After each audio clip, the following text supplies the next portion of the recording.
I'm really pleased to have with me today for the Theatre Times International Online Theatre Festival, Mariano Pensotti, the Argentine writer and director. And we're delighted to have his work in the festival, Arde, brillante, los bosques de la noche, burning bright in the forests of the night. I think it's my favourite title of all the shows that we have in the festival. Mariano, congratulations. It's a wonderful, wonderful, complex and beautiful piece of theatre. Tell me about its genesis, because you staged it on the 100th anniversary of the Russian Revolution, and it's a piece that deals very directly with the Russian Revolution and its legacy. Yeah, it's true. I knew from the beginning that I wanted to do something related to the 100th anniversary of the Russian Revolution. To be honest, at the beginning, I didn't know exactly where to start, because as every big event in history, Russian Revolution, it has so many aspects, and it has been so fictionalized in different ways. And I think it was when I found the writings of Alexandra Kollontai, the Russian, the Soviet feminist and activist, where everything started to come together, in the sense that her approach to the gender inequality in the world, together with workers' inequality, it was like the starting point of something that I felt it was much more relevant from a contemporary point of view. So I decided to dig deeper on her writings, which I was not familiar at all at the beginning. And the whole project, it was also, it came out also as an invitation of Hebel Theater in Berlin. So I was very much blessed with the support and with a lot of information that the dramaturgs of the How Theater were giving me. So at a certain point, I felt that it was very interesting to try to see what would be the shadow of the Russian Revolution on three different women in Buenos Aires today. And there it was when I started to develop the text of the piece. And Kollontai is a fascinating figure, because she was also the first woman to hold a cabinet position in a government. So she's, people have forgotten her over the years, but she was a really powerful figure within the Russian Revolution. And I think it's really interesting how feminist figures are often erased out of histories as they are constructed by male historians and male biographers. But the way in which you deal with Kollontai is very much not as a primary figure, but as a reference point for the other characters. Yeah, absolutely. I completely agree with you. It's incredible how much Kollontai was erased in official history of the Russian Revolution. Although her influence, it was very strong at the time, and it continued to be very strong. But of course, yeah, many women, important figures, has been erased in these major events in histories. I think I knew from the beginning that I didn't want to make a very theoretical piece or a social historical piece about Kollontai, but more rather I was interested in to see what would be the influence of Kollontai's ideas or the Russian Revolution's ideas on contemporary lives. So as you said, I was much more interested in the effect that certain Kollontai's ideas could have in contemporary women's, in the specific context of Argentina or even Buenos Aires. And that's why the stories of the women displayed on the piece are contemporary stories, or for example, the first story is a university professor who is a researcher on Russian Revolution and in the figure of Kollontai. And I must say that in South America, Kollontai is not well known at all. So it was also a certain idea of, to bring her ideas to contemporary discussion. Also because in Latin America in recent times, I think one of the most interesting political movements is the feminist movement. And the feminist movement is also bringing to light many contemporary debates that has been obscure for many years. The first step was to investigate more in the thinking of Kollontai, but also to try to reconnect with the spirit of some artists from the beginning of the Russian Revolution, in the sense that, well, we all know that that time was this strong mixture in between social changes, but also artistic changes. And the whole Russian avant-garde movement was very much involved in the Soviet Revolution as well, at least during the first years. So we were very much interested also into know what was happening with theater at the time. And I think the whole idea of building a piece with, which is a sort of a Russian doll of fictions inside fictions, and it starts as a puppet show, and then it becomes a theater piece, and then it becomes a film. It's related to some ideas of Kollontai, based on the body as battleground, and especially how women's body is still a battleground where, you know, capitalism tried to shape his ideas, and they tried to shape women identity and to force them to do certain things to be more productive. We wanted to have the body as something very present in the piece. So for us, it was very important to have the body of the actors transform into small puppets, and then to have them live on theater, and then to have them magnified by the medium of film, and to have them projected. Because the idea of the body is central on the piece, because the idea of the body is also central in Kollontai's writing. And also because this mixture of different formats, it was something that we felt it was connected with this Russian avant-garde artist from the beginning of the revolution. But it's interesting in the first part, because you have 3 different women protagonists in each part, and each part has a very different performance style. You've talked about the puppets in the first part. You make a really interesting decision, which is to have the puppeteers dressed the same as the puppets. Often puppeteers are dressed in black and almost invisible, but here they are like alter egos of the puppets, and there's something really lovely about that. It's funny at first, but then it becomes, it really does focus in on those dual bodies and the issue of agency and who's manipulating who, and also the interactions between them. Tell me about that decision. Well, I think it's exactly as you were saying. We knew from the beginning that most of part of the piece was going to be focused on the idea of control and who controls who. So the idea to have these actors who are not, you know, professional puppeteers. I mean, it's pretty obvious from the beginning that what you are seeing, it's just a group of actors and actresses handling as much as they can these puppets, which are doubles of themselves, and trying to control them, while on the other hand it's difficult for them to handle this puppet. We wanted actually to show that struggle for part of the performers, and it's true that at a certain point it's a little bit unclear who is controlling who.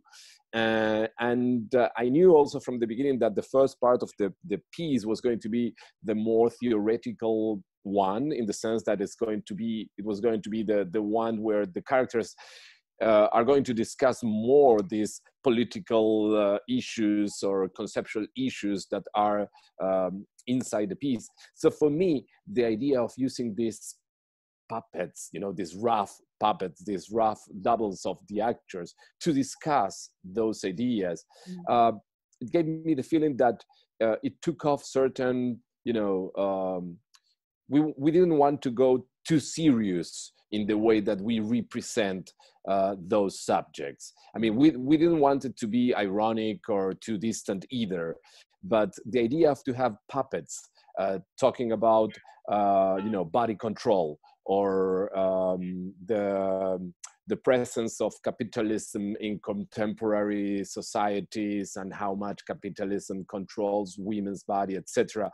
And to do that through the medium of puppets, it seems that allows the audience to listen better certain topics that other way it could be too heavy.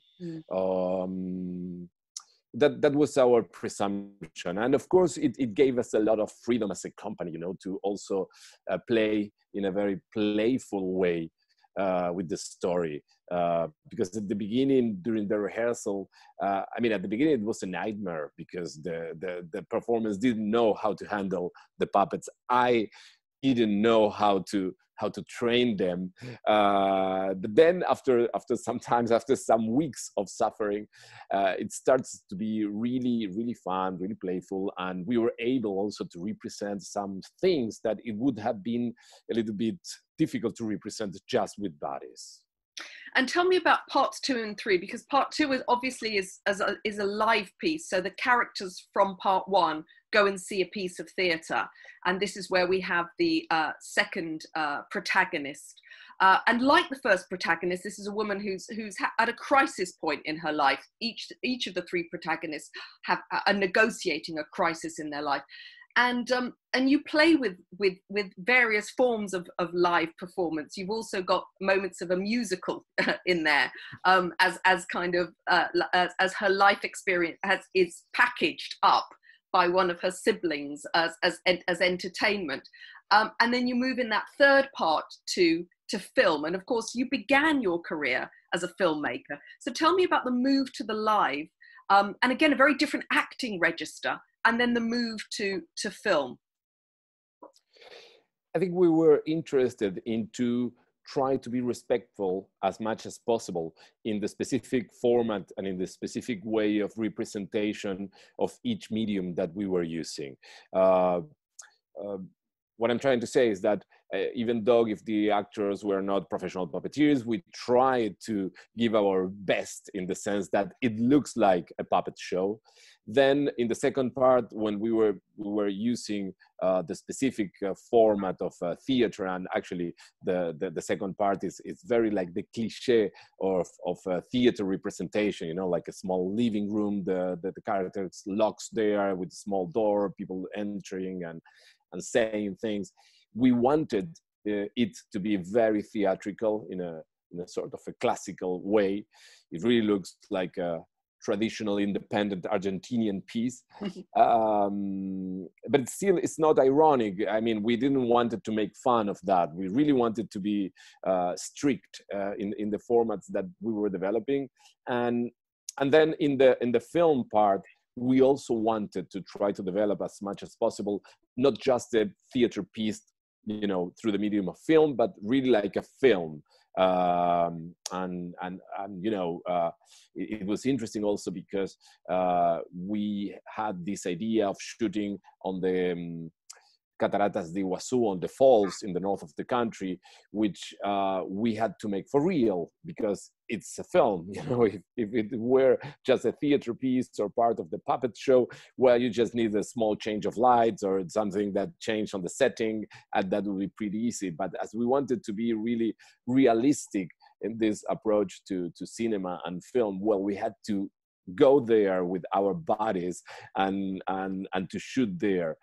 But I think, I mean, conceptually speaking, probably we were very much interested in the idea of what happens in the difference in between being spectator and being protagonist.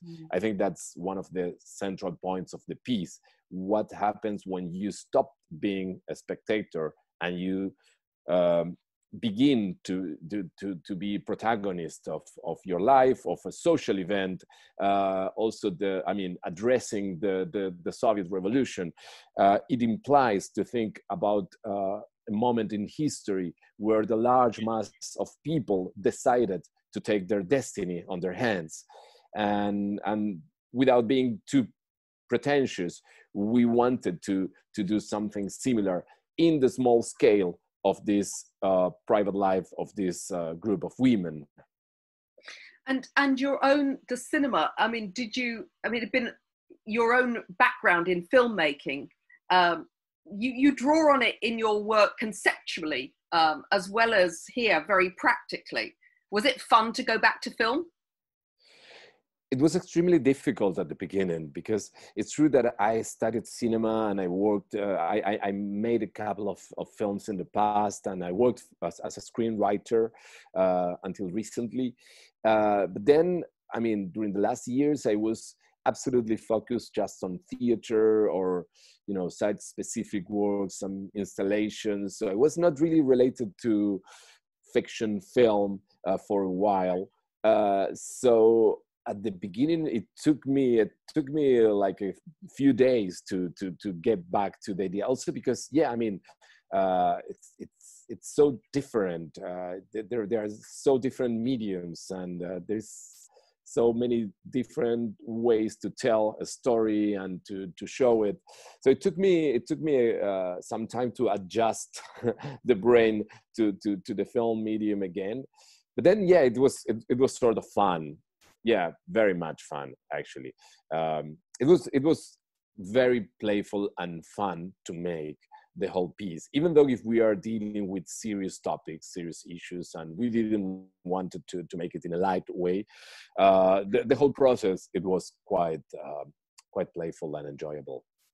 When I think of your work, the word playful is something that very much comes to mind. Tell me about how you, because you're both a writer and a director, tell me about the relationship between the writing and directing. How complete is a script before you go into rehearsal, and how closely do you work with the writer, with the actors, in terms of revising or shaping it? I think usually when I think about a piece, I try to forget that this is going to be a theater piece, because it gives me more freedom as a writer. And probably that's why some of my texts, or most of them, they end up looking more like short novels rather than traditional playwriting. Most of the time, I write more the actions rather than all the dialogues, or I have a very clear structure in my mind, also about the setting, but I try to not to think that much about the set or the staging of it. And then it comes like a second moment of the process when I work with the performers, with the actors. And of course, I change a lot of things due to their specificity and because of their contribution. It's a very collective process from the beginning. Also because I always work with the Grupo Marea, with the same creative team, with Mariana Tirante, she's the set designer, with Diego Weiner, the musician, and Florencia Basser, the producer. And from the very beginning, I share with them ideas and some, you know, rough text, and they contribute with ideas. And then again, with the actors, we open this text and we try to find different things. So it's a very collective process. But on the other hand, I usually have a very strong text from the beginning. We never start with improvisations or anything like that. I would say that usually we take a lot of time thinking about the piece before getting really into rehearsals or getting into the practical stuff of building it. There is always, I don't know, like months of discussions, preparations, me trying to write some text, and then, yes, of course, the rehearsal part is very important. We usually have like long process of rehearsals, no shorter than 3-4 months, sometimes even longer, with gaps. I mean, not rehearsing all the time. Sometimes we are on tour and then we go back to rehearse, but we try not to have, you know, just 2 months of rehearsals and then to show the piece. We really need to have some space to try things, to see how they worked, and then probably to change some parts or to change some things. And how involved is, you talked about Mariana Tirante, who's your designer, has been your designer on your work pretty much from the very beginning. How closely, when does she come into the discussion? How soon are you talking to her about the visual environment for the piece? I'm usually talking with Mariana from the very, very beginning, you know, as early as, let's say, it would be interesting to make a piece about the 100th anniversary of the Russian Revolution. And that would be the starting point. So it's really, I mean, Mariana, it's really a close creative partner from the beginning, as you said. Also Diego Weiner, the musician, and Florencia, the producer, they came in always at the very beginning. In that sense, we really work as a group, as a team, you know, in that traditional sense. So the creative relationship with them, it really starts with the very first ideas at the very beginning, and we might not talk about specific areas, meaning that I might talk with Mariana not having the set in mind, even though if she's the set designer, I mean, she would make a contribution to you know, the characters or the general idea or whatever. And the same thing with Diego and Florencia. Then, of course, once the project is more defined, or when I start to have more clear which are going to be the story and what's going to be the story, or which are going to be the characters, I might discuss with them about the set, about the music. But specifically with Mariana also, as many of our pieces have these specific fiction devices, you know, they are not exactly sets, they are more like, we try to think about them as sort, you know, of possible installations that even might work without the specific piece that we are telling.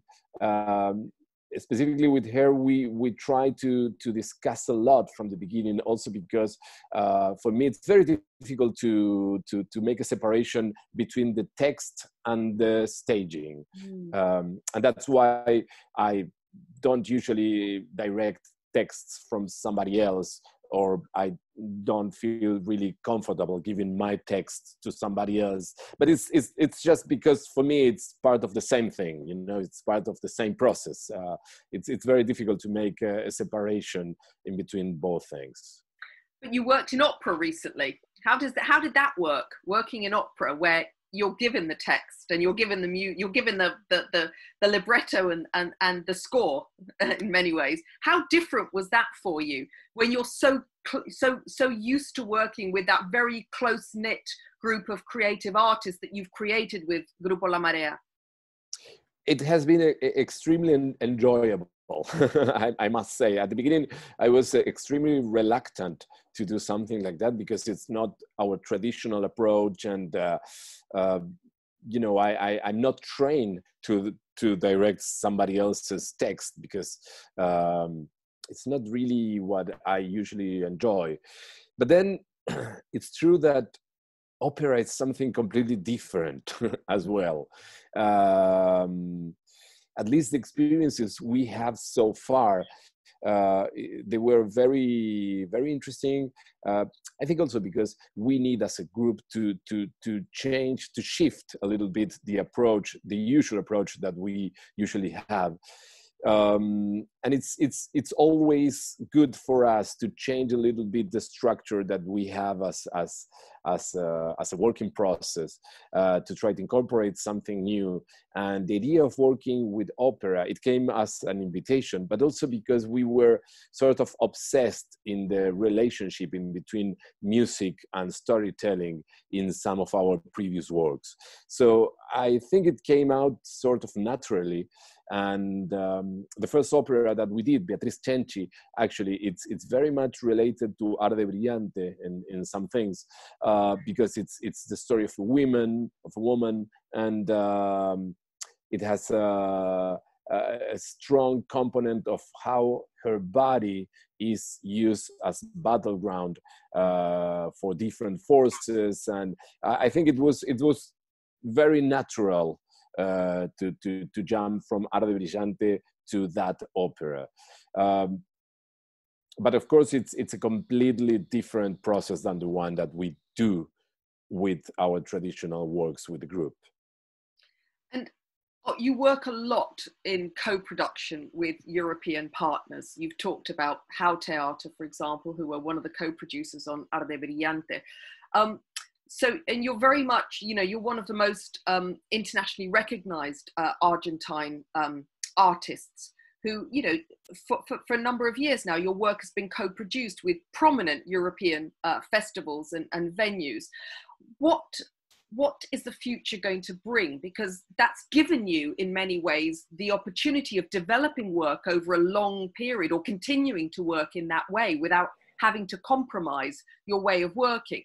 But obviously, COVID-19 is changing the way we think about theatre, the way we make theatre, and there's a very uncertain future. So tell me about what, you know, how it's affecting your plans moving forward.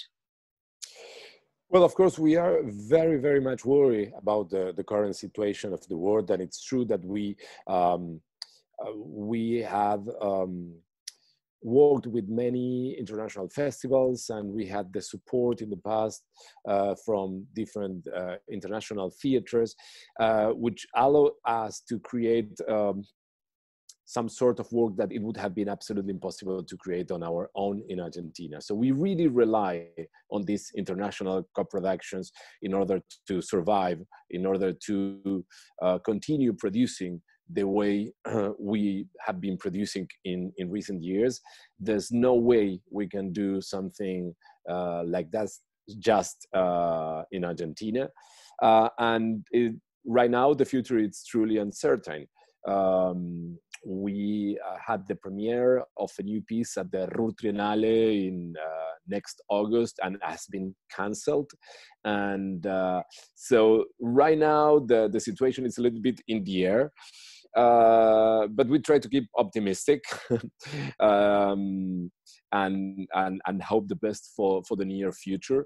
I mean, at least it's interesting, these breaking moments where everything changed so radically, because it forces you to make a reflection about your own practice and what you are doing and what you want to do in the near future. I think it's interesting not just to wait to come back to normality, but try to think, okay, what does this all means for all of us that we made theater? Of course, we are all wanting to go back as soon as possible to have an audience, to being able to make rehearsals with our partners.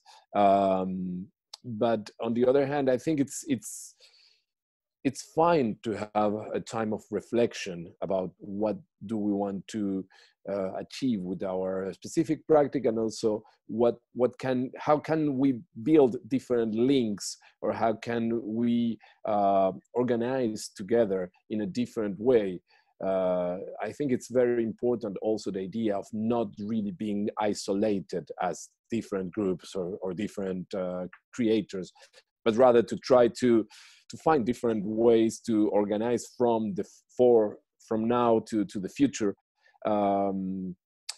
And yeah, I think also for us in a specific level as a company, to reflect a little bit deeper on what to do with some of our projects, which are not strictly presential. We have been working last year and the beginning of this year on two projects called El Público and The Audience, which are basically film.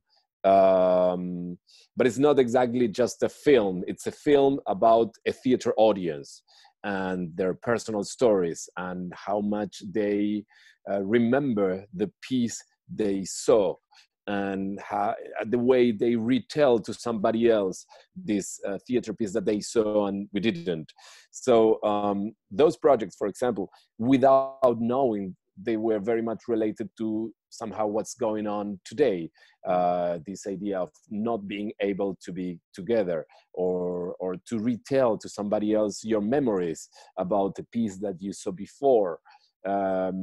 and the longing of being together and being an audience, and how much your personal experience is transformed because of the fiction that you consume. So I think without knowing, we were really dealing with certain very relevant matters that seems to be on the table today. And also, I mean, there's a lot of questions happening at the moment about how audiences will congregate in a world of social distancing. What will it mean to go to a theatre? What will it mean to share a space with other people and engage in watching something together, that sense of community and how we think through community? So it's interesting that your piece, your most recent piece, is asking questions about what constitutes an audience and how an audience create theatre in their own imaginations through the engagement with what they're seeing on a stage. Yeah, absolutely, absolutely. But that's why I'm quite optimistic that even though if it's going to be a lot of fear once the restrictions are eased, I'm pretty much sure that people are going to really be running into theaters. We will all need to be together again, live, experience the same thing. I'm pretty much sure that we as creators are going to be expecting to start working as soon as possible, but also people will come back to theater. And are there any new practices that you've been developing as a theatre maker, and obviously as an installation artist also, in response to the climate of social isolation? Are you thinking about working in different ways, or is it too early to tell? We, at the beginning, you know, we had this feeling that, yeah, we cannot produce live theater right now. We need to find something new right away. And then we felt that it was completely wrong to think it that way, that we needed to take some time and to see, you know, just to sometimes I felt that if you just react on the spot and produce something new, it's like, okay, it's like nothing is happening, nothing is affecting you. And I think that we as a group, we wanted to feel more affected by the situation, to think, to you know, also connect more with our private lives and with our daily life, which sometimes, you know, when you are on tour and when you are working and doing things all the time, it seems like you don't really have that much time to just think about what's happening. And I think it was like a sort of a conscious decision of the group not to rush into producing something new in this context. Of course, we are worried about the near future, and we are aware that it's going to take some time to get back to the so-called normality. And of course, we kept on thinking related to filmmaking, and we are thinking about showing more these two projects, these two films, which are actually not exactly just films, but more films about the theater audience, or, you know, a theater piece that goes into your imagination by the retelling of it. But yeah, I think we really needed to take some time to just feel what is going to happen. My last question is theatre in Argentina. I always think Argentina has one of the world's greatest theatre cultures. I mean, there is theatre everywhere in the city, all over the city. You can go, you can watch things from, you know, up to really early in the morning, like 11 p.m. at night, you have performances beginning. What's, you know, and one of my thoughts was how the virus was affecting the theatre community, which is an incredibly vibrant community in Buenos Aires especially. And whether there's been some very particular responses to it. We don't really have like a net to support us, or to, you know, most interesting theater in Argentina is independent theater that relies on small venues where we create or rehearse or we gather together. and they all have a very fragile economy, and it's, I think the structure of the Argentinian theater is suffering a lot. Many people make their livings by giving classes, or just because of what they earn on the tickets of every day. So it's a very tough moment. On the other hand, I have the feeling that that we are trying to create some networks to help in between us, and to see what are we going to do once the restrictions are lifted a little bit. And on the other hand, I think a lot of people appreciate that the official measures are focusing more on protect people rather than in keep businesses alive. So even though it's a very complex and fragile moment for all of us, I think we also value the idea of taking care of not put the audience or ourselves at risk because of too early decisions. But I think it's going to be very interesting to see what is going to happen in creative terms after this pandemic in Buenos Aires. Because for many time, Buenos Aires has been one of, in my perception as well, one of the most vibrant cities in theater, but sometimes a little bit too approach to their classical roots, sometimes a little bit conservative in certain things. So probably all these boom of online theater, different ways and forms, it could have a positive effect after all in our practice as well. Well, I think we all want things to be positive about, and we're delighted to have had your production as part of the festival. Mariano Pensotti, thank you so much. So very much.